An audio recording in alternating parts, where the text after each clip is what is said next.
Hello दोस्तों, कैसे हैं आप सब। उम्मीद है कि आप सब ठीक होंगे और आपकी प्रिपरेशन भी अच्छी चल रही होगी। तो आज का हमारा टॉपिक है मैथ फार्मूला नोट्स। ये फार्मूला नोट्स मैंने अपने प्रिपरेशन टाइम में बनाए थे। यहाँ पे मैंने सारे मैथ के important theorems, identities, important results मैंने यहाँ पे राइट डाउन किए हैं। सो ये आपका एक तरह से पूरे कंप्लीट मैथ का निचोड़ है। सो ये वीडियो उन एस्पिरेंट्स को डेडिकेटेड है जिनका स्कोर मैथ में कम है और उन्होंने अभी स्टार्ट किया है, जिनका स्कोर 10-15 मार्क्स के बीच में आ रहा है। स्टार्टिंग में मेरा स्कोर भी इसी रेंज में आता था, बट जब मैंने इन फॉर्मूला को बार बार रिवाइज़ किया, मेरा स्कोर हर एग्ज़ाम में 45 प्लस रहा है in math. After covering these formulas, ये मैंने अपने प्रिपरेशन में कम से कम 10-15 बार रिवाइज़ करे थे, जिसके कारण मेरा मैथ में स्कोर इंप्रूव हो गया था। तो आप भी इन फार्मूलाज को डेली बेसिस पे रिवाइज़ करें। इसकी PDF हमारे टेलीग्राम चैनल पर अवेलेबल है, आप वहाँ से इसको जाके इसको डाउनलोड कर सकते हैं।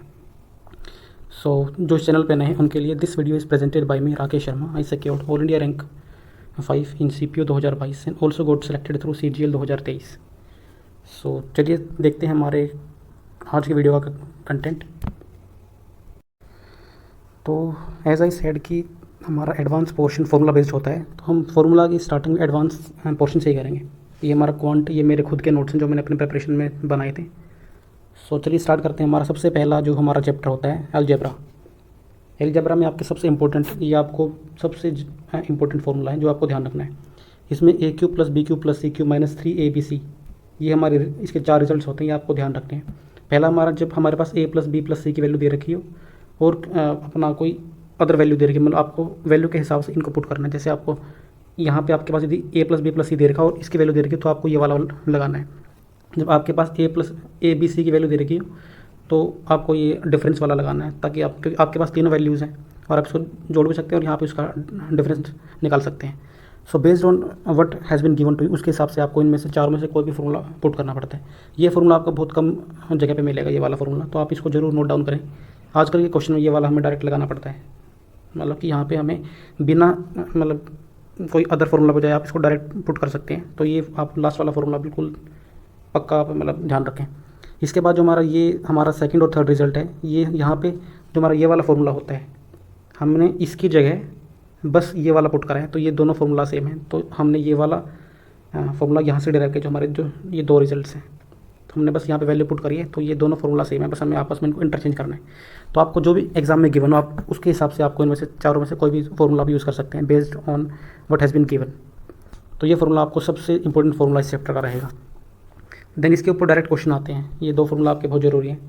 इसमें आपको ये दे देंगे और AB की वैल्यू दे देंगे, तो फिर आपको ये वाली वैल्यू निकालनी है। जैसे हमारा ये रिजल्ट है, तो यहाँ पे आपको इसकी वैल्यू दे देंगे और AB की वैल्यू दे देंगे, देन आपको इसकी वैल्यू निकालनी है। तो ये हमारे बहुत बार SSC के one of the favourite question हैं दोनों, तो ये फार्मूला आपको ध्यान होना चाहिए।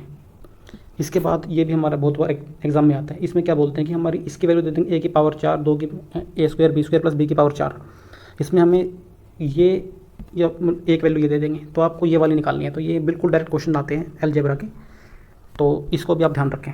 इसके ऊपर मतलब ऐसा कोई फॉर्मूला नहीं पूछा गया है, तो ये भी आप ध्यान रख सकते हैं, यहाँ पे आने के चांसेस हैं। ये फार्मूला हमारा इंपॉर्टेंट है। दैन ये हमारा direct formula A + B + C का स्क्वायर है, ये हमारा A² + B² + C² + 2 AB BC और CA। इसके ऊपर भी कम पूछ गए हैं, बट स्टिल आपको ये ध्यान रखना है।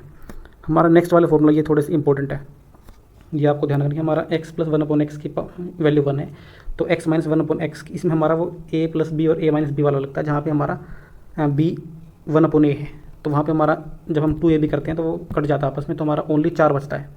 तो ये उस वे में आप ध्यान रख सकते हैं। तो ये हमारा फार्मूला नंबर 7 इंपॉर्टेंट है।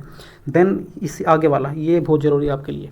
यहाँ से डायरेक्ट क्वेश्चन पूछते हैं, आपको ये दे देंगे, आपको ना इसमें कोई वैल्यू पुटिंग करनी है, बट आपको जहाँ पे आपके पास ऐसी सिचुएशन बनती है, आपको x³ की वैल्यू डायरेक्ट 1 - 1 रखनी है। यहाँ पे आपको 1 रखनी है। फॉर एग्जांपल यहाँ पे ये देखें उन्होंने x की पावर 65, मतलब ये बहुत बड़ी पावर दे देंगे, ताकि आपको थोड़ा सा मतलब कि आप इसको देख के डर जाएँ। बट यहाँ पे हमें बस क्या करना है कि इसको तोड़ के, जैसे हमारी x की पावर 3 की पावर 21 करके, और जो हमारी अदर पावर बच गई वो मतलब x², तो आपको बस x² यहाँ पे हमारा एंड रिजल्ट में आ जाएगा। तो इस वे में वो आपको थोड़ा सा डराने के लिए पावर को ज़्यादा देंगे, बट हमें डायरेक्ट x³ को -1 रखना है। So that's it. ये हमारे 5 फार्मूला बनते हैं। ये बहुत इंपॉर्टेंट, यहाँ पे x की पावर 6 को -1 रखना है। यहाँ पे ये आपके डायरेक्ट फार्मूलाज हैं जो आपको ध्यान रखने हैं। डायरेक्ट आप कह सकते हैं, ये डायरेक्ट रिजल्ट्स हैं। इसके बाद में x की पावर 5 और इस टाइप के क्वेश्चन बहुत बार आते हैं पेपर में। या तो वो एक्स 1/x की पावर देके एक्स की पावर 6, ये तो हमारे एक्स मतलब x square plus 1/x square और क्यूब वाला फॉर्मूला जो हमने ऊपर किया था अभी माइनस करके ये वाला, इस पे बेस्ड हमारा ये वाले, इस पे मतलब ये हमारे कॉम्बो होते हैं। यहाँ पे आपको एक्स ए की पावर 6 दे देंगे तो वही आपको यहाँ पे ए स्क्वेयर प्लस 1/a² निकाल के फिर आपको ये क्यूब वाला लगाना है। तो ये क्वेश्चन बहुत बार पूछे गए हैं। इसके बाद ये हमारे यहाँ पे आपको क्या करना है कि एक्स की जब आपको पावर 5 निकालनी है तो इसमें हमें क्या करना पड़ता है कि जब आप इसको मल्टीप्लाई करेंगे तो लास्ट में हमारी ये वाली टर्म बच जाती है, तो आपको लास्ट में जाके इसको माइनस करना है बस। ये अपनी जब आप इसको मल्टीप्लाई करेंगे तो इसके अलावा आपके पास एक्स प्लस 1/x एक्स्ट्रा बचेगा, तो उसको एलिमिनेट करने के लिए आपको लास्ट में इसको माइनस करना पड़ता है। तो ये फॉर्मूला आप ध्यान रखें। देन माइनस वाले में हमारा सेम है, ये आपको एक्स की पावर 5 माइनस 1/x की पावर 5, ये आपका यहाँ पे स्क्वेयर और ये क्यूब, और लास्ट में हमारे पास यहाँ पे ये एक्स ये मतलब कम होगा तो ये आपको फिर प्लस करना पड़ता है। तो ये हालांकि कम पूछे गए हैं, जो हमारे एक्स की पावर 6 वाले हैं, एक्स की पावर 6 प्लस 1/x की पावर 6, इस टाइप के क्वेश्चन ज़्यादा पूछे गए हैं, जहाँ पे आपको x square plus 1/x square की पावर 3 माइनस वाला जो हमारा होता है वो ज़्यादा पूछे जाते हैं। ये वाले थोड़े से कम पूछे जाते हैं, बट स्टिल आपको इसको एक बार देख के जा सकते हैं। ये हमारे मतलब कुछ एंड रिजल्ट्स हैं, आपको इतना इनको क्रैम नहीं करना है, बस आपको एक आइडिया होना चाहिए कि यदि आपके पास a प्लस बी की प्लस सी की पावर 0 हो तो आपके पास इतने रिजल्ट्स बनते हैं। ये हमारे डायरेक्ट रिजल्ट, जैसे हम इसको यहाँ पे रखेंगे तो ये c यहाँ पे जाके फिर आपको दोनों साइड होल स्क्वायर करना है, तो उसके बाद जो आपके पास रिजल्ट बनेगा वो ये बनेगा। तो ये आप डायरेक्ट ध्यान रख सकते हैं, but there is no need as such. ये आपके बिल्कुल आप वहाँ पर जाके उनको डायरेक्ट सॉल्व भी कर सकते हैं यदि आपको ये याद हो जाते हैं तो इट इज़ मतलब ठीक है, otherwise you can skip this ये पूरा टाइप। ये आप इसके बाद जो आपके एंड रिजल्ट्स हैं ये आपके लिए इंपॉर्टेंट है, ये आपको डायरेक्ट पुट करना है। जैसे हमारे पास ऐसा कुछ इक्वेशन बनता है तो जब आप इसको सोल्व करेंगे तो ये आपका आ जाएगा। तो मतलब आपको सोल्व करने से बेटर है आप इसको डायरेक्ट ही याद कर लें। जब हमारे पास प्लस वाला हो तो ऊपर P square plus Q square 2 बार हो जाएगा, और यहाँ पे जब आपका माइनस हो तो ये हमारा कट जाता है, और हमारा जो माइनस वाला होता है जो हमारा 4pq वो मतलब ऐड हो जाता है। माइनस वाले में pq ऊपर रहेगा और प्लस वाले में हमारा P square plus Q square 2 बार ऐड हो जाता है। तो ये हमारे जो a प्लस बी का स्क्वायर और ये हमारा a माइनस बी का स्क्वायर पे बेस्ड है, जहाँ पे हमारा एक में 4ab बचता है और एक में 2a square plus b square add होकर अपना ये हो जाता है। तो ये आपके उसी पे बेस्ड, जब आप सोल्व करेंगे तो प्लस वाले में ये वाला हमारा आ जाएगा डबल ऑफ दिस, और जब हमारा माइनस वाला होगा तो उसमें वो a से a कट जाता है और लास्ट में हमारा बस ab वाला बचता है। तो वो डायरेक्ट हमारे रिजल्ट हैं। तो ऐसे क्वेश्चन में आपको रूट वाले देके थोड़े से वो कंफ्यूज करते हैं, तो आपको ऐसे क्वेश्चन में डायरेक्ट ये फॉर्मूला लगाना है। 2 मतलब 5 का स्क्वायर मतलब रूट 5 का स्क्वायर 5 प्लस 1, तो आप इसको डायरेक्ट पुट कर सकते हैं। तो रूट 5 आप नीचे वाला a plus b a minus b लगा के आपका 4 आ जाता है। तो इस टाइप की आपको रिजल्ट्स डायरेक्ट याद करने हैं, ताकि आप मतलब ये टाइम सेविंग टेक्निक्स, हालांकि आप वहाँ पे जाके इनको सोल्व कर सकते हैं, बट यदि आपको अच्छा स्कोर करना है तो ऐसे रिजल्ट्स आपको डायरेक्ट याद होने चाहिए, ताकि आप वहाँ पे टाइम वेस्ट ना करें। इसके बाद आपके जो रिजल्ट्स ये हमने पहले देख ही लिया है, इसमें रिलेशन ये हमने दोनों पहले देख लिया। इसके बाद ये आप चाहें तो याद कर सकते हैं, इतना मतलब कोई एज सच इंपॉर्टेंट नहीं है। तो मैंने इसको कैसे याद किया था कि जो जिसमें हमारा सेम साइन रहेगा, जैसे हमारा a प्लस है यहाँ भी a प्लस है तो वो टूटेगा नहीं, तो एज इट इज़ रहेगा, और जो हमारा दूसरे वाला है वो टूट जाएगा, तो हमारा ab स्क्वायर हो जाएगा। यहाँ पे हमारा ये a प्लस यहाँ माइनस है और ये वाला प्लस हो जाएगा b, तो b हमारा एज इट इज़ रहेगा और ये टूट जाएगा। दैन इसके बाद ये बहुत इंपॉर्टेंट रिजल्ट है।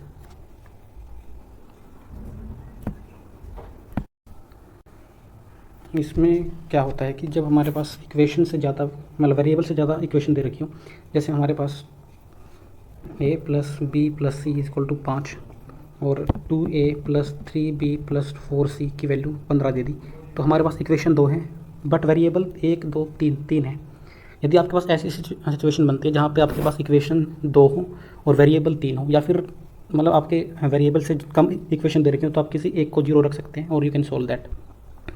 तो यहाँ पे आपको क्या ध्यान रखना है कि बस वो इस फॉर्म में नहीं आना चाहिए, मतलब जो हमारा इनडिटर्मिनेट फॉर्म है उसमें नहीं आना चाहिए। यदि आपके पास इक्वेशन कम है वेरिएबल ज़्यादा, तो आप किसी भी एक वेरिएबल को 0 रख सकते हैं।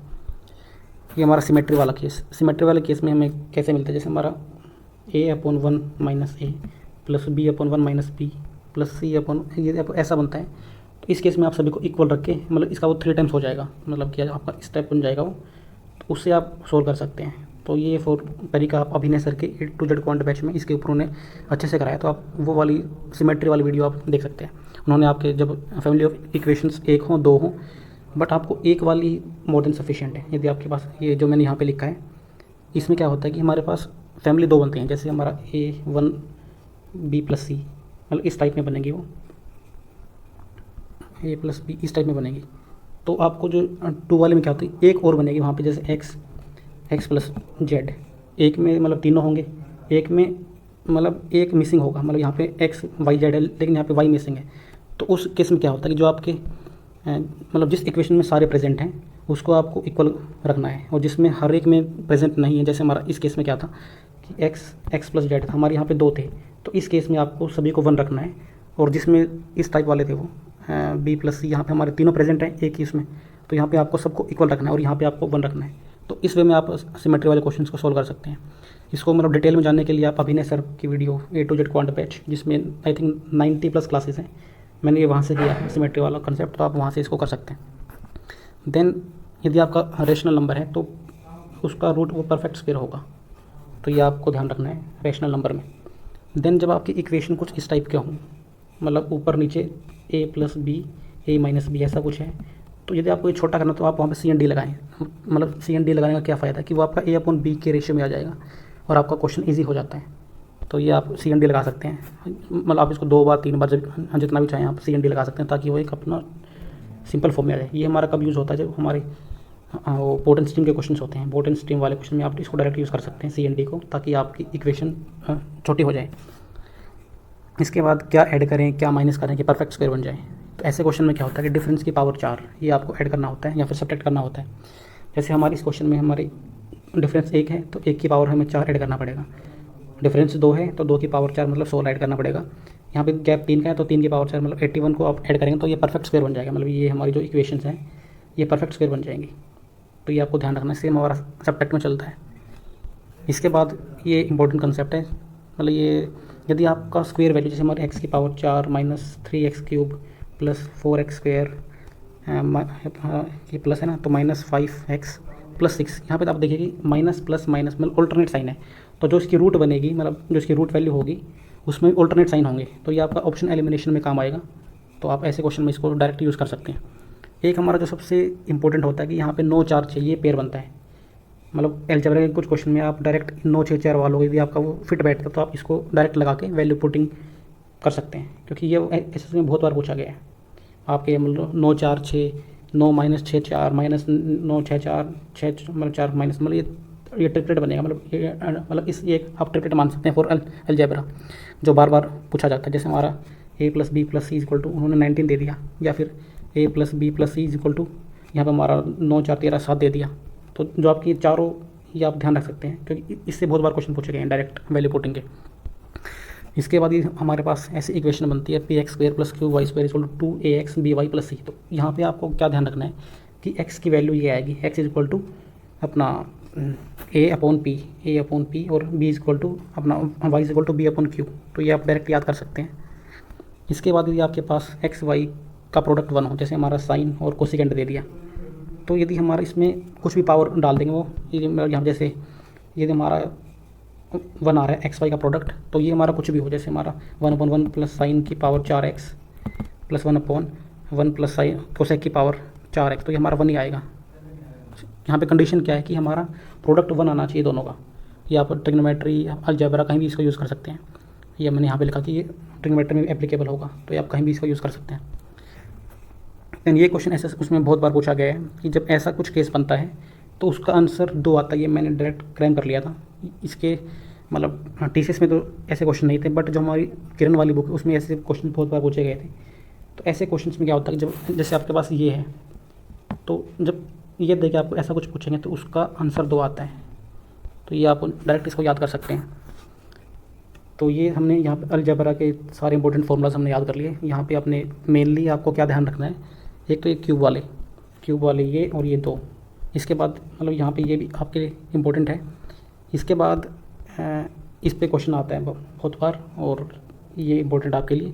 ये आप x की पावर 5 वाले इतने खास कोई इम्पोर्टेंट नहीं है। इसके बाद आपको ये दोनों ध्यान रखने हैं।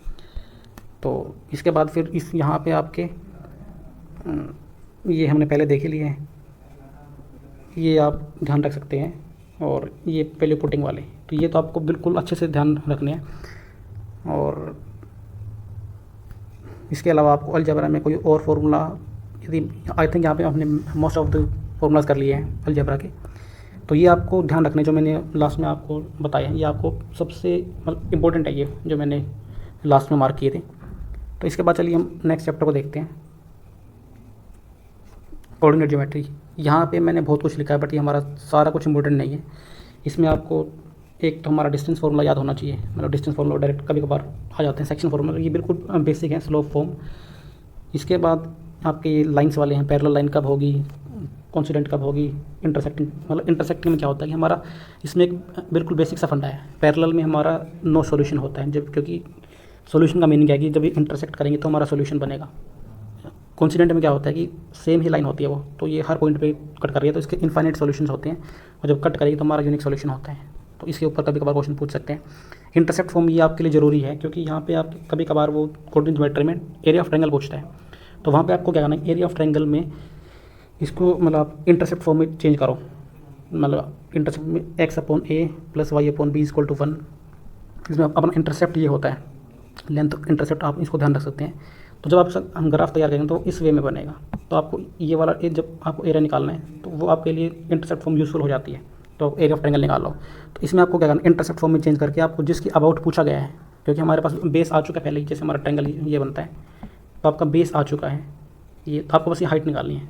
और इसके लिए आपको कोऑर्डिनेट, आपको बस एक ही कोऑर्डिनेट चेक करना है, क्योंकि हमें बेस ऑलरेडी है हमारे पास, आपको बस हाइट चाहिए, तो ये हाइट हमें y से मिलेगी, तो आपको ओनली y का निकालना है, इंटरसेक्टिंग वो कहाँ पे कट कर रहे हैं दोनों, और उससे फिर आप एरिया ऑफ ट्रायंगल निकाल सकते हैं। तो इसमें आपको इंटरसेप्ट फॉर्म वहाँ पे आपकी यूज़ हो जाती है। इसके बाद परपेंडिकुलर डिस्टेंस, ये हमारा एज सच कोई इंपॉर्टेंट नहीं है, आपको यहाँ पे बस जो आपको पॉइंट्स गिवन है वो आपको इसमें पुट करने पड़ते हैं और आपका डिस्टेंस निकल जाता है। Then angle between the lines, ये भी एज सच इंपॉर्टेंट नहीं है, बट आपको बस ये ध्यान रखना कि इसके हमारा एंगल बिटवीन द लाइंस में दोनों स्लोप्स को माइनस करके 1 + slope 1 × slope 2। Area of triangle, ये आपका इंपॉर्टेंट है। यहाँ पे आपको पॉइंट्स दे देंगे, मतलब ट्रायंगल के कोऑर्डिनेट्स, वहाँ पे आपको इस डिटर्मिनेंट को सोल्व करना है, मतलब आपको यहाँ पे पॉइंट को रख के इसको फिर सोल्व करना है। उसको हम कैसे खोलते हैं, 1/2, फिर हमारा x1, फिर इसको हम मल्टीप्लाई करते हैं, देन x2, फिर हम इनको मल्टीप्लाई करते हैं, और फिर उनका मतलब कि डिफरेंस लेते हैं।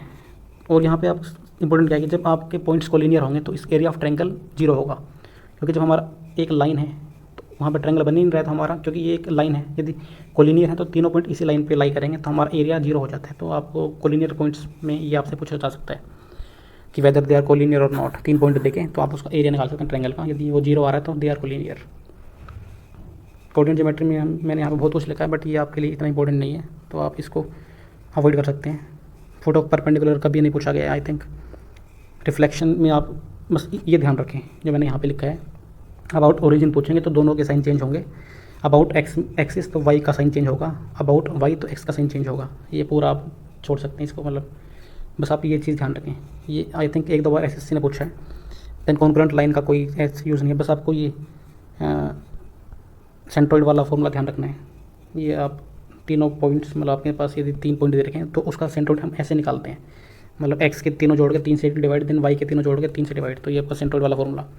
इन सेंटर आई थिंक नहीं पूछा गया कभी। इसके बाद आप सर्कल में आपके मतलब लेंथ ऑफ टेंजेंट, ये भी एक कोई इंपॉर्टेंट नहीं है, बट अब आप इसको बस एक बार देख सकते हैं।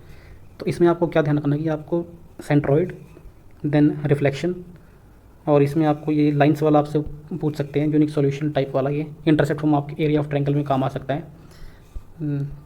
और एरिया ऑफ ट्रायंगल ये आपका मैट्रिक्स वाला, अपना डिटर्मिनेंट वाला, तो आप और सब कुछ छोड़ सकते हैं, बट आपको ये वाली चीज़ जो मैंने यहाँ पे लास्ट में आपको बताई ये आपको ज़रूर करनी है। इसके बाद जो हमारा नेक्स्ट चैप्टर है नंबर सिस्टम, इसमें मैंने बहुत कुछ लिखा है, तो ये कुछ चीज़ें काम की हैं इसमें जो आपको बिल्कुल ध्यान रखनी है। सबसे पहले जो मैंने आपको बताया था कि ये हमारे पैटर्न बनते हैं, तो यहाँ पे 7, 11, 13 में हम ये यूज़ कर सकते हैं। हम मतलब इस पर कैसे क्वेश्चन आते हैं, जैसे मान लो कि उन्होंने ये बोल दिया कि हमारा ये 77 से डिविजिबल है, तो वहाँ पे आपको जैसे दे दिया कि 3a2 फिर अपना b5 2 ऐसा कुछ दे दिया, तो हम इसमें क्या करते हैं 3 ये पेयरिंग करते हैं। अब उन्होंने ये बोल दिया कि 77 से डिविजिबल है, तो तो आपको ए और बी निकालना है। आपको ये बताइए जब हम इसको 3 की पेयरिंग करेंगे तो इसका एंड रिजल्ट 0 आना चाहिए। तो आपका बी आ गया 3, ए आ गया 5, तो आपको डायरेक्ट ए बी की वैल्यू यहाँ से निकल सकती है विदाउट डिवाइडिंग इट। तो आपको ये वाले पैटर्न से याद रखने हैं कि आपको जैसे हमारा ये ए बी सी वाला बनता है तो 7 11 13 पे बनता है, हमारा ए बी वाला बनता है तो ये 7 3 7 इस पे बनता है। तो इस वे में वो आपसे डायरेक्ट पूछ सकते हैं। और ये जो आपका रूल है 3 3 की पेयरिंग वाला, ये आप 3 7 11 13 17 वाले में हर एक में यूज़ कर सकते हैं 3 3 की पेयरिंग वाला। मतलब वो हमारा लास्ट में 0 आएगा डिफरेंस। यदि वो डिविजिबल है तो हमारा वो उसका डिफरेंस 0 आएगा। जैसे हमने यहाँ पे किया था अभी वो 352 वाला, जैसे 352 ऐसा है। तो जब हम इसको चेक करेंगे, जैसे हमने यहाँ पे ए यहाँ पे डाल रखा था और बी यहाँ पे, तो हम इनको आपस में कंपेयर करते हैं तो तभी हमारा ये 0 आएगा जब हमारे तीनों सेम होंगे। तो उस वे में आप इसको यूज़ कर सकते हैं। ये आपका डायरेक्ट क्वेश्चन बहुत बार पूछा गया है कि ए बी निकालो। देन हमारा नंबर ऑफ़ डिजिट्स, ये कौन सा पेज मिसिंग है उस टाइप के क्वेश्चन में आते हैं, मतलब ये रीजनिंग टाइप का क्वेश्चन है। तो 1 से 9 तक हमारे 9 डिजिट होते हैं और हमारा क्यूमुलेटिव मतलब सभी का जोड़ 10 से 90 में 180 वर्ड्स और टोटल हमारे हो गए 189। तो ये आपको ध्यान रखने हैं। कभी कभार वो रीजनिंग या फिर मैथ में ही ऐसे क्वेश्चन पूछ सकते हैं कि कौन सा पेज मिसिंग है बुक में। देन रिवर्सिंग वाले डिजिट, मतलब रिवर्सिंग द नंबर, यदि हम डिजिट को रिवर्स करते हैं तो उसका सम 11 का मल्टीपल होता है इन केस ऑफ 2 डिजिट, और डिफरेंस 9 का मल्टीपल होता है। तो ये आप मतलब बेसिक सी चीज़ है बिल्कुल। लेकिन 3 डिजिट में ऐसा पॉसिबल नहीं होता है। डिफरेंस में वो 99 का मल्टीपल होगा, बट सम वाले में वो एलिमिनेट नहीं हो पाता है। तो सम वाले में ऐसा कोई टेक्निक नहीं है। लेकिन 2 डिजिट में दोनों में मतलब सम 11 का मल्टीपल होगा और डिफरेंस 9 का मल्टीपल होता है। तो ये बिल्कुल बेसिक चीज़ है। देन प्राइम नंबर को हम 6n + -1 के फॉर्म में लिख सकते हैं। तो हमारे जितने भी प्राइम नंबर हैं वो आप इस फॉर्म में लिख सकते हैं। लेकिन इसका उल्टा पॉसिबल नहीं है कि जब आपके 6n + -1 वाले हर नंबर प्राइम नंबर होगा तो ये हमारा स्टेटमेंट गलत होगी। बट हमारे जितने भी होंगे वो इस फॉर्म में लिखे जा सकते हैं। तो आप एग्जांपल कोई भी ले सकते हैं प्राइम नंबर का, वो इस फॉर्म में लिखा जाएगा। देन प्राइम नंबर का यूनिट डिजिट 1379 होगा। यदि हमारा, क्योंकि 2 4 6 8 वैसे हमारे इवन नंबर हैं तो ये तो कभी आएंगे नहीं, तो हमारा यही पॉसिबल है। देन ये आप छोड़ सकते हैं, ये मुझे भी ध्यान नहीं है मैंने क्या लिखा था, तो you can skip this. Then perfect square, जो आप जितने भी आपके परफेक्ट स्क्वायर्स होते हैं उसका यूनिट डिजिट कभी भी 2 3 7 8 नहीं होगा। तो यदि आपके पास रूट में कोई दे दें कि हमारा 2 5 2 7 इज इट मतलब इरेशनल और रेशनल, तो आप यदि आपका डिजिट 7 है और ये हमारा कभी परफेक्ट स्क्वायर नहीं बनेगा, तो ये आप इस वे में आपको एलिमिनेट कर पाएंगे कि which one is rational irrational.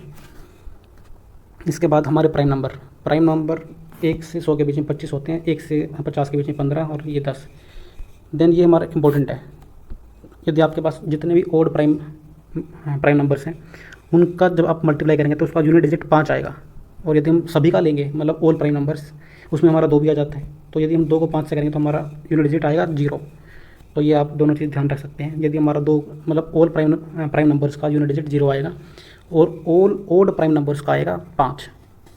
इसके बाद एक बार सीजन में एक क्वेश्चन आया था कि ऐसे उनका एवरेज क्या होगा जिसमें ए बी और बी ये दोनों प्राइम नंबर हों। तो इस केस में हमारे 4 एग्जाम्पल बनते हैं, 37 71 97 और 13। तो ये आप ध्यान रख सकते हैं क्योंकि एसएससी में एक बार ये क्वेश्चन पूछा गया पहले। देन प्राइम नंबर, ऐसे प्राइम नंबर जो एपी में होते हैं तो वो एक ही पेयर बनता है हमारा 3 5 7 वाला। और इस वे में जो हमारा n² - 33 एक हमारा ये पेयर बनता है जहाँ पे हम n की वैल्यू 6 रखते हैं तो जाके हमारा ये बनता है। तो ये 2 क्वेश्चन डायरेक्ट एसएससी में आए थे, वो मैंने यहाँ पे नोट डाउन किए हैं। देन ट्विन प्राइम में क्या होता है कि डिफरेंस 2 होता है, मतलब ऐसे प्राइम नंबर जिनमें डिफरेंस 2 हो, 3 5 5 7 11 13। और ये आप 6n + -1 के फॉर्म में लिख सकते हैं इनको। देन परफेक्ट नंबर क्या होता है, यदि आपके नंबर ऑफ जो हमारे फैक्टर्स होते हैं, जैसे हमारा 6 के फैक्टर 2 3 1 है, इनका सम 6 ही होगा, तो ऐसे नंबर को हम परफेक्ट नंबर बोलते हैं। उनके फैक्टर्स का सम सेम नंबर होगा।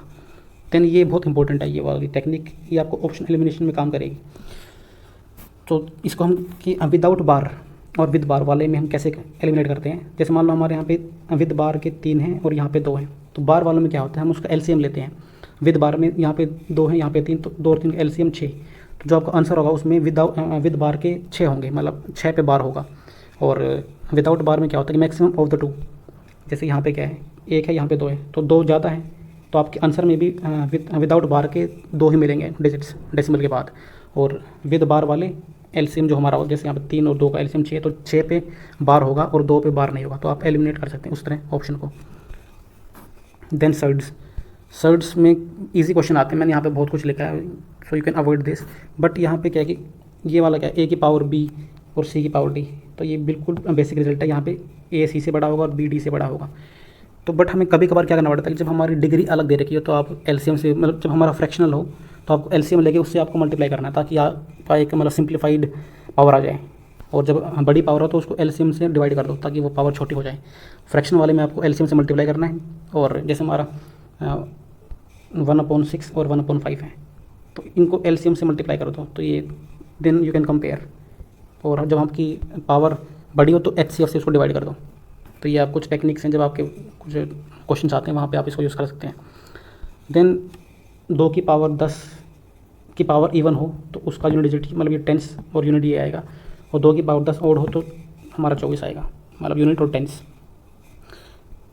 इसके बाद कभी कभार हमारा क्या होता है कि जो हमारे क्वाड्रेटिक इक्वेशंस होती हैं वहाँ पे हमें मतलब कि जैसे मान लो उन्होंने दे दिया कि एक्स की स्क्वायर प्लस 4x प्लस 221, तो हमें कभी कभार तोड़ना मुश्किल हो जाती है, हम इसको कैसे 4 में तोड़ें। तो ये एसएससी में बार बार पूछे गए थे, तो मैंने ये यहाँ पे नोट डाउन कर लिए थे कि भाई ये उस टाइम पे रिकॉल करना थोड़ा मुश्किल होता है। तो आप ये 2 पेयर याद कर सकते हैं, मतलब जब मतलब 11 × 19 209 होता है और 17 × 13 221। तो ये कभी कभार हमें वहाँ पर ध्यान नहीं आते हैं, तो ये मैंने यहाँ पर लिख लिए थे। तो इसके बाद इम्पोर्टेंट फार्मूला, इसमें आपको बस ये पूरा आप छोड़ सकते हैं, बट आपको एक चीज़ ध्यान रखनी है। हमारे 2 केस बनते हैं, जब 6 + √6 प्लस मतलब इस टाइप में होता है, तो आपके ये 2 का मतलब होता है 2 3, मतलब ये कंसेक्यूटिव नंबर होंगे, आपको ध्यान रखना है। कंसेक्यूटिव नंबर में ये पॉसिबल होते हैं। जब आपका प्लस हो तो आपका बड़े वाला नंबर आता है आंसर, और जब आपका माइनस हो, जैसे आप यहाँ 6 माइनस ये ऐसे वाला केस है, तो यहाँ पे 2 3 का ये टूट गया, तो ये माइनस वाले में छोटा आएगा, प्लस वाले में बड़ा आएगा। तो ये बस आपको पूरे में यही ध्यान रखना है। ये आपके कुछ आप you can skip this, but आपको वो 2 चीज़ें ध्यान रखनी है बस। प्लस वाले में बड़ा आएगा provided they are in consecutive factors. Then square, perfect square में आपकी 2 पहचान है। डिजिट सम 0 1 4 7। डिजिट सम मैंने आपको बताया था कि यदि आपके पास कोई नंबर जैसे 2 4 7 6, तो आपको ये सारे डिजिट जोड़ने हैं। जैसे आपका 4 2 मतलब 7 2 9, 4 2 6 मतलब 4 6 10, तो आपका आ गया 1 डिजिट सम। तो इस वे में आपका मतलब डिजिट सम 1 4 मतलब 9 और 0 सेम होता है। देन मतलब 9 1 4 7 आपका डिजिट सम होगा, और यूनिट डिजिट आपका 0 1 4 6 9 5 ये पॉसिबल हो सकते हैं। तो ये आपको ऑप्शनल एलिमिनेशन में काम आएगा, जब आपको रैशनल मतलब वो रूट वाले दे रखे हो कि which one is rational irrational type के क्वेश्चंस कभी कभार ऐसे पूछ लेती है। देन 1 और 10 प्लेस, जो आपके 1 से लेकर 24 तक आए वही डिजिट फिर बार बार रिपीट करते हैं। इनसे बाहर कोई डिजिट नहीं आ सकता हमारा 10 प्लेसेस पे। जैसे हमारा मान लो कि हमारा 1 से 24 तक कोई मतलब जो हमारे डिजिट्स आए हैं, जैसे हमारा 12 में 144 है, तो ये हमारा फिर रिपीट होगा। जो हमारे 1 से लेकर 24 तक है वही बार बार रिपीट होते हैं, बट ये नहीं कि वो सेम सीक्वेंस में रिपीट होंगे, उनके अलावा कोई डिजिट नहीं आ सकता। तो ये आपको ध्यान रखना है। इसके बाद हमारा रूट निकालना, तो इसमें क्या होता है कि आपका जैसे हमारा लास्ट में 6 है, यूनिट डिजिट 6 या तो 6 में आएगा या फिर 4 में आएगा। तो हमारे पास ये 2 केसेस बनते हैं। और फिर हम क्या करते हैं, जो हमारा 40 है ये किसके बीच में आ रहा है, 6 और 7 के बीच में आ रहा है। तो आपको फिर यहाँ पे क्या देखना है कि 6 7 का मल्टीप्लाई आपका 42 होता है, लेकिन आपका जो सम है मतलब जो आपका ये वाला है वो 40 है, तो ये हमारा इससे बड़ा है, तो मतलब 42 40 से बड़ा है, तो आपको इसमें छोटे वाला लेना है। यदि आपका ये जैसे मान लो कि अब यहाँ पे 40 की जगह 44 होता, मतलब वो 7 × 6 42 है, लेकिन हमारा 44 होता, तो आप फिर बड़े वाला लेते, मतलब आप फिर 6 को लेते, क्योंकि हमारा छोटा है अभी 40, तो आपको छोटे वाला लेना है। तो ये एक टेक्निक है आपको रूट निकालने की, जब आपके रूट याद ना हो। यदि मल्टीप्लिकेशन से छोटा है तो छोटा लेंगे, यदि मल्टीप्लिकेशन बड़ा है, जैसे हमारा यहाँ पे 8 और 9 है, तो 8 9 72 हो गया, लेकिन हमारा यहाँ पे क्या 77 है, तो आपको बड़े वाला लेना है, तो आप 8 को लेंगे। तो ये हम रूट निकालने के कुछ टेक्निक्स हैं। देन इसके बाद कभी कभार हमसे इस टाइप के क्वेश्चन पूछ लेते हैं कि कौन सा बड़ा है, तो ये आपने पहले देख लिए हैं। तो यदि आपका डिफरेंस है वो जैसे हमारे यहाँ पे 5 और 4 डिफरेंस 1 का है, यहाँ भी 1 का है, लेकिन यहाँ पे इनका सम 9 है और इनका 13 है, तो माइनस वाले में जो आपका छोटा एडिशन होगा वो वाला आपका बड़ा होगा, मतलब वो आपकी इन दोनों में से जिसका मतलब ये वाला हमारा बड़ा होगा, क्योंकि इसका सम छोटा है। तो हमारी ये 3-4 टेक्निक्स हैं जो आपको ध्यान रखनी है। जब प्रोडक्ट सेम हो, जैसे हमारा 10 8 90 मतलब 10 8 80 और 16 5 80, इन केसेस में मतलब जिसका एडिशन ज़्यादा होगा वो बड़ा होगा। जैसे हम 18 10 8 18 और 16 5 21, तो ये वाला हमारा बड़ा होगा। तो ये कुछ टेक्निक्स हैं, ये आपको याद ही रखनी पड़ेगी। इसके बाद एडिशन सेम हो, तो ये हमारे कुछ केसेस बनते हैं जहाँ पे एडिशन सेम है। तो इसमें 10 3 13, 11 2 13, 8 5 13। तो यहाँ पे इसका मल्टीप्लिकेशन 30 है, इसका 22 है, इसका 40 है, तो हमारा सबसे बड़ा 40 वाला होगा, फिर ये वाला होगा, फिर ये वाला होगा। तो ये कुछ टेक्निक्स आपको ध्यान रखनी है। आपको बस ये वाला जो मैंने हाईलाइट करा है ये आपको ध्यान रखना है। और इसमें आपको एक चीज़ ध्यान रखनी है, जहाँ पे आपका माइनस आ रहा है उसमें छोटे वाला बड़ा होता है, और जिसमें प्लस आ रहा है उसमें बड़े वाला बड़ा होता है। देन ये अपना साइड्स में क्या होता है कि आपको इसको कैसे खोलना है, तो ये आपको ध्यान रखना है। जैसे हमारा जो पावर है इसमें वो आपकी ऊपर आती है, और जो आपने मतलब ये रूट m लगाया ये आपका डिवाइड हो जाता है, तो ये आपको ध्यान रखना है। देन इसके बाद ये कॉमन फैक्टर के ऊपर बहुत बार क्वेश्चन पूछते हैं। जैसे हमारा x की पावर n प्लस a की पावर n, यदि ये ओड है तो इसमें x प्लस a इसका फैक्टर होगा। ये इसमें किस टाइप के क्वेश्चन पूछते हैं कि हम ये मान लो कि हमारा x की पावर 26 प्लस 2 की पावर 26 को जब हम x ओड है ना तो ये 27, यदि हम इसको x प्लस 2 से वो करेंगे डिवाइड करेंगे तो हमारा रिमाइंडर 0 आएगा। तो ऐसे क्वेश्चन मैक्सिमम केसेस में रिमाइंडर हमारा 0 वाले क्वेश्चन पूछते हैं। तो यदि आपको ऐसे में आपके पास टाइम कम है तो आप उसमें यदि रिमाइंडर पूछा गया है तो आप उसको डायरेक्ट 0 पुट कर सकते, मतलब उसका आंसर होगा, तो ये आपके वहाँ पे यूज़ होता है। तो यहाँ पे आपके रिमाइंडर टाइप वाले क्वेश्चन पूछ लेता है। देन नंबर ऑफ फैक्टर्स में आपको क्या ध्यान रखना होता है कि जो आपका जैसे मान लो कि 35 की पावर 25 दे रखा है, तो आपको ध्यान सबसे इंपॉर्टेंट क्या है, जो आपका ये आपका प्राइम होना चाहिए, तो आपको इसको प्राइम करना पड़ेगा। तो 5 × 7 आपके 2 प्राइम नंबर में कन्वर्ट हो गया, इसकी पावर 25। फिर आपको पावर में 1 ऐड करके उनको मल्टीप्लाई करना होता है। जैसे हमारा यहाँ पर 25 और 1 26 × 26, तो ये आपके नंबर ऑफ फैक्टर्स बनते हैं इसमें। तो नंबर ऑफ फैक्टर्स पे कभी कभार क्वेश्चन पूछ लेते हैं। इसके बाद आपके इवन मतलब multiples even factors, odd factors, square, तो आपको उस हिसाब से फिर आपको कन्वर्ट करना है। जैसे मान लो इसमें इवन पूछ लिया, तो जो आपका जैसे हमारा यहाँ पे 35 की पावर, चल यहाँ तो हमारी इवन वाला नहीं, जैसे हमारे यहाँ पे उसको आपको 2 कॉमन लेके आपको फिर उसको सोल्व करना होता है। जैसे हमारा मान लो कि 26 की पावर अपना 25 है, तो इस केस में आपको 2 कॉमन लेके फिर आपको पूरा सोल्व करना होता है। तो मतलब ये हमारा 2 इवन को हम कॉमन लेके फिर उसको सोल्व करते हैं। तो ये आपको ध्यान रखना है कि जब आपको उस हिसाब से फिर उसको चेंज करना है। ओड वाले में फिर आप इवन वाले को माइनस कर देंगे, देन स्क्वायर वाले में उसको मतलब पावर को बाहर ले लेंगे, मतलब आप उसको पावर को तोड़ लेंगे। जैसे हमारा 2 की पावर 2, इस वे में आप उसको कॉमन लेके फिर you can solve that. Ending with 10, उसमें आपको 10 को कॉमन लेना पड़ेगा, फिर उस वे में आपको उसको सोल्व करना है। तो इस वे में आप मतलब जो आपके पास गिवन कंडीशन है उसको फुलफिल करते हुए आपको नंबर ऑफ फैक्टर्स निकालने हैं। हालांकि ये कंडीशनल वाले थोड़े से कम पूछे गए हैं, बट आपको नंबर ऑफ फैक्टर्स बहुत बार क्वेश्चन पूछा गया है, तो ये तो आपको बिल्कुल ध्यान रखना है।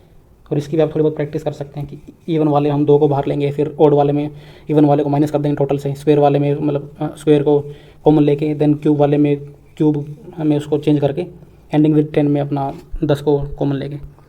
देन सम ऑफ फैक्टर के ऊपर बहुत कम, मतलब आई थिंक कभी क्वेश्चन नहीं पूछा गया है, बट स्टिल इसमें आपको क्या करना होता है कि जैसे आपका a की पावर p है, तो आपको a की पावर 0 से लेकर a की पावर p तक जाना है। जैसे मान लो आपका a की पावर 3 है, तो a की पावर 0 प्लस a की पावर 1 प्लस a की पावर, इनको ऐड करके फिर आपको इनको मल्टीप्लाई करना होता है। तो ये आज तक नहीं पूछा गया है सम ऑफ फैक्टर्स, बट आप जिस चीज़ को देख सकते हैं।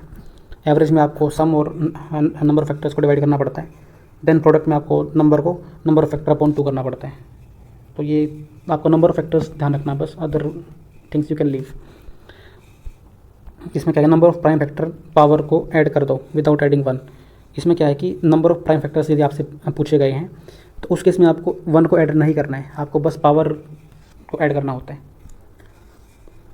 नंबर ऑफ प्राइम फैक्टर्स वाले केस में वो हमारे टोटल फैक्टर्स होते हैं, लेकिन यहाँ पे यदि नंबर ऑफ प्राइम फैक्टर पूछा है तो पावर को ऐड कर दो बस। जैसे हमारा 2 की पावर 5, 3 की पावर 5, देन 5 की पावर 10, तो आपको बस इनको ऐड करना है नंबर ऑफ प्राइम फैक्टर्स में।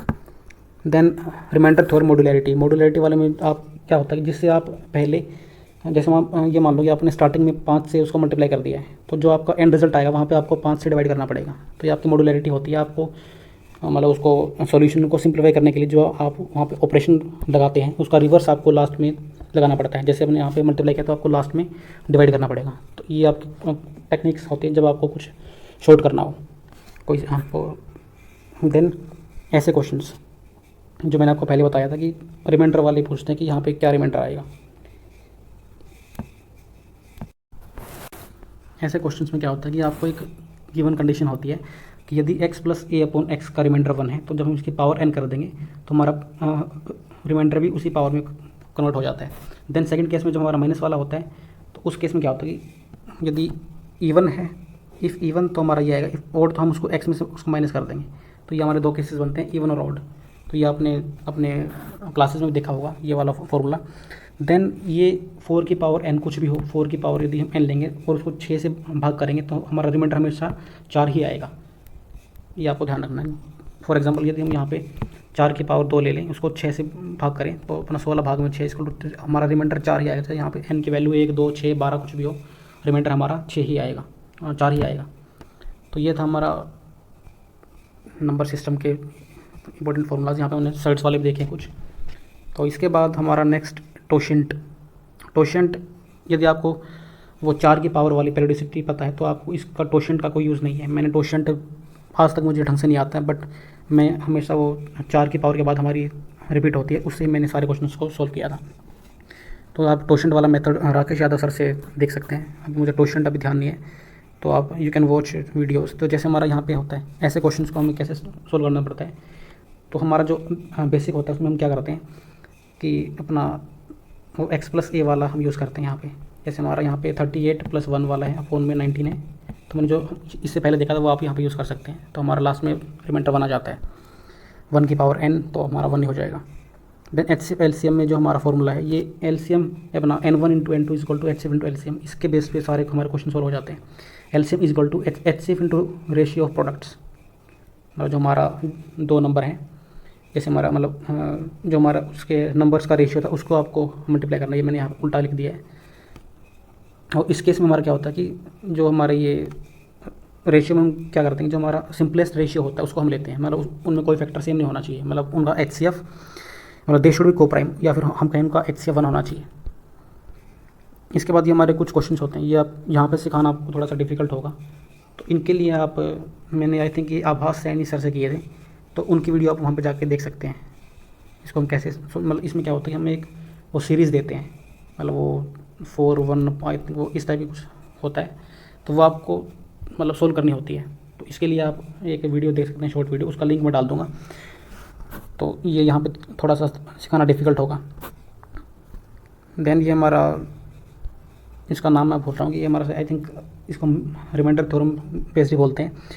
तो इसको हम नीचे से स्टार्ट करके हमारे पास कुछ गिवन कंडीशंस होते हैं कि उसका रिमाइंडर 1 होगा, फिर हमारे उसके डिविडेंड क्वेश्चंस वगैरह कुछ गिवन होते हैं। तो आपको ये 239 जो हमारा नंबर है, ये आपको यहाँ से स्टार्ट करके, जैसे हमारा 4 × 4 + 5 9, देन 9 ये अपना 4 ये मतलब 9 × 4 = 36 और 3 39, देन हमारा 39 × 3 + 2 हम, तो हमारा इस वे में चलते हैं।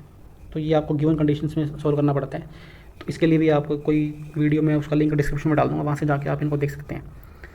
देन प्राइम नंबर जिनके 2 फैक्टर हों, तो यदि हम 2 फैक्टर होते हैं तो एक वो मतलब 1 और एक वो खुद, यदि हम ऐसे निकालें कि जिनके ओनली 3 फैक्टर हों, तो उसमें क्या होगा कि उसका p², जैसे मान लो हमारा 5 है, 5 के 1, 5 2 फैक्टर हैं, यदि हम उसका स्क्वायर कर देंगे तो 25, तो 25 के हमारे 3 फैक्टर होंगे। तो हमारा मतलब कि प्राइम नंबर के स्क्वायर के 3 फैक्टर होंगे। तो ये आपको ध्यान रखना है। सो आज के लिए इतना ही। नेक्स्ट वीडियो में हम आगे के चैप्टर्स को कवर करेंगे। आई थिंक वीडियो बहुत लंबी हो चुकी है, तो मिलते हैं नेक्स्ट वीडियो में। यदि आपको यहाँ पे कोई प्रॉब्लम है तो आप कमेंट सेक्शन में पूछ सकते हैं। I will try to resolve, क्योंकि अभी भी मुझे लगभग एक साल हो गया, तो मुझे भी कहीं कहीं थोड़ी प्रॉब्लम आ रही है। तो you can bear with me. So that's all for the day. Have a nice day. मिलते हैं नेक्स्ट वीडियो में। तब तक आप अपनी प्रेपरेशन को सही मोमेंटम में रखें। थैंक्स।